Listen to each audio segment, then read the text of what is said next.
আজ থেকে কয়েক দশক পর বড় বড় করে খবরে হেডলাইন বের হলো যে মানুষের প্রথম স্থায়ী শহর এখন থেকে চাঁদে গড়ে উঠবে।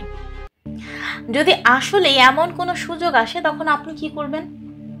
আপনাদের কথা বলতে পারি না, তবে আমি তো ভাই এখন থেকেই টাকা পয়সা জমানো শুরু করে দেব। একটা টাকাও অন্য কোথাও খরচ করব না। কে জানে চাঁদের জমির মূল্য কত হয়। তাই এখন থেকেই আমি টাকা পয়সা জমাতে শুরু করব, আর চাঁদে জমি কিনে সেখানে বসবাস করা শুরু করব। আহ, কি শান্তি! যাই হোক, আমি একটু মজা করলাম। পৃথিবীতেই জমি কেনার মতো টাকা জমাতে পারি না, আর চাঁদে আমার বাপ দাদা 14 গোষ্ঠীর জায়গা জমি বিক্রি করেও তো ভাই এত টাকা জমাতে পারবো না। এর আগেই আমি পরকালে চলে যাব। যাক, মজা করা শেষ, এখন মূল কথায় আসি। আরে দাঁড়ান দাঁড়ান, মূল কথায় যাওয়ার আগে একটা কথা বলি ভাই আপনাদের।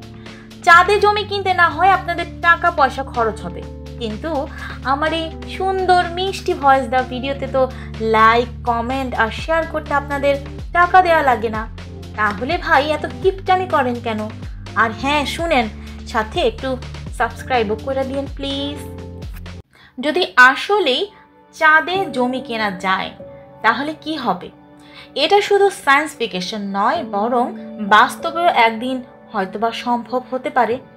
তবে প্রশ্ন হলো, মানুষ যদি চাঁদে বসবাস করে তাহলে কি কি ঘটবে? চলুন তা ধাপে ধাপে জেনে নিই। দিন রাতের অদ্ভুত সময়। পৃথিবীতে আমরা 24 ঘন্টায় দিন আর রাত পাই, কিন্তু চাঁদে একদিন মানে প্রায় পৃথিবীর 29 দিন, অর্থাৎ 14 দিন ধরে সূর্যের আলো আর পরের 14 দিন গভীর অন্ধকার। এর মানে হলো আমাদের ঘড়ি, সময় ভাগ, কাজের ধারা সবকিছু নতুনভাবে সাজাতে হবে। 15 দিন টানা রোদে গরমে থাকতে হবে এবং আর বাকি 15 দিন শীতল অন্ধকার আলোর ব্যবস্থা করতে হবে। শ্বাস প্রশ্বাস ও জীবন ধারণ। চাঁদে নেই বাতাস, নেই অক্সিজেন। মানুষ বাঁচতে হলে বিজ্ঞানীরা তৈরি করবে লুনার ডোম, বিশাল কাঁচ বা ধাতব গম্বুজ, যেখানে থাকবে কৃত্রিম বাতাস আর চাপ। পানি আনার জন্য ব্যবহার হবে আইস মাইনিং, চাঁদের মাটির নিচে থাকা বরফ গলিয়ে পানি তৈরি করার জন্য।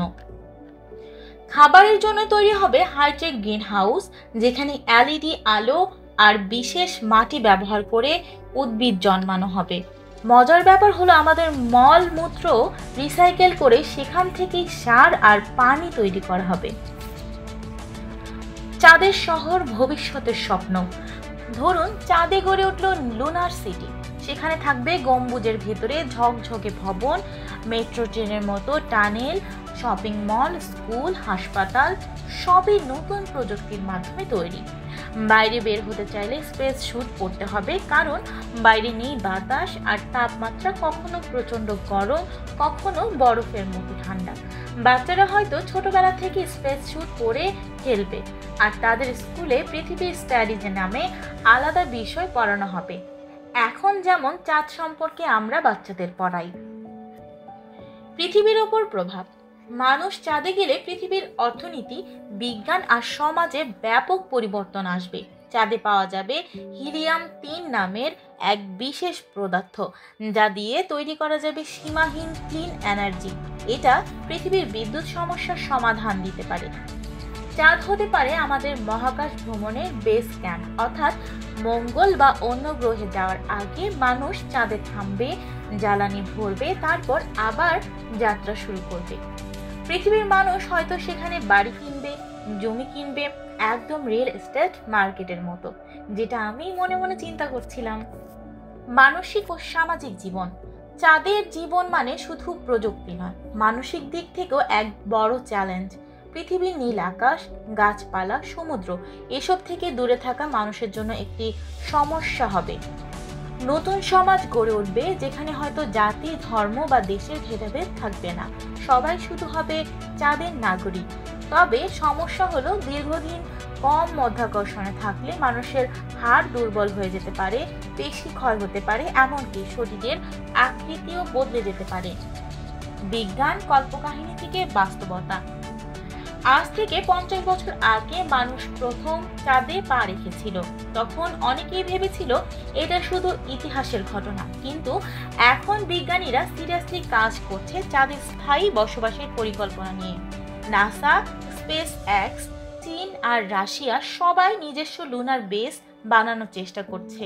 হয়তো আমাদের পরবর্তী প্রজন্মের কেউ একদিন বলবে, আমার দাদু পৃথিবীর মানুষ ছিলেন, কিন্তু আমি জন্মেছি চাঁদে। চাঁদে স্থায়ীভাবে বসবাস করা মানে শুধু নতুন একটা জায়গায় থাকা নয়, এটা হবে মানব জাতির জন্য এক নতুন অধ্যায় এবং অনেক বড় একটা চ্যালেঞ্জ। পৃথিবীর সীমাবদ্ধতা ছাড়িয়ে আমরা যখন মহাকাশে আমাদের নতুন ঘর বানাবো, তখন সত্যিই মনে হবে মানুষ আসলেই মহাবিশ্বের নাগরিক।